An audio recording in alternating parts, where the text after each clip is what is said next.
Uy, naalala ko ah.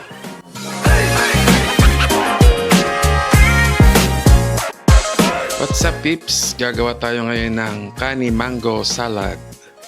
Hindi ako mahilig sa salad, pero nung natikman ko to sa isang resto na kinainan namin, nagustuhan ko siya. Kaya sinubukan kong gayahin. So, eto, papakita ko sa inyo yung paano ako gumawa ng kani mango salad. So, eto yung mga gagamitin nating ingredients. So, we have the iced lettuce. Meron tayong ground black pepper. Meron tayong iodized salt, kaunting MSG, then siyempre yung mangga. Meron tayong kalamansi para may konting asim. Tapos meron tayong mango nectar. Ito yung ating dressing na gagamitin.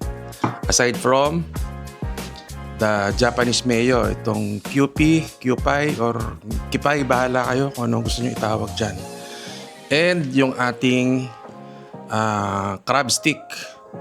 So ito yung crab stick na nagustuhan ko yung lasa pati texture. So ito yung Asian Stars Ichiban. Masarap to. Ito na, hiniwa na natin yung ating iced lettuce. Tapos itong ating gagawing dressing, hinalo na natin yung salt, pepper at saka yung MSG. Tapos yung ating crab stick at saka yung ating mangga, in-slice na natin into cubes. Assemble na natin to.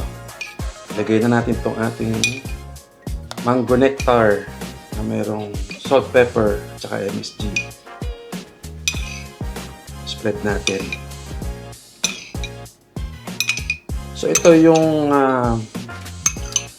ang ginamit lang natin doon sa mango nectar is kalahating lata para sa ganitong kalaking serving. Lagay naman natin tong mangga.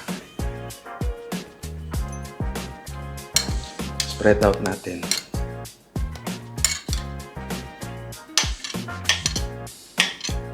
Yan. Tapos, itong ating crab sticks. Itong crab sticks natin ay 5 stick. 5 sticks lang yan. Kung gusto nyo dagdagan, up to you. Kung gusto nyo marami nakakain crab sticks. Yung mangga, ganun din. Kalahating mangga lang yung ginamit natin. Pero kung gusto nyo dagdagan, pwede naman. Ayan, okay. Tapos, to top it all, siyempre yung ating Japanese mayo. Ayan. Uy, what's that? Uy, naalala ko ah. Depende na rin kung gaano karaming mayo yung gusto mo. Ayan. Ayan na, pips. Ating kani mango salad. Promise, masarap to.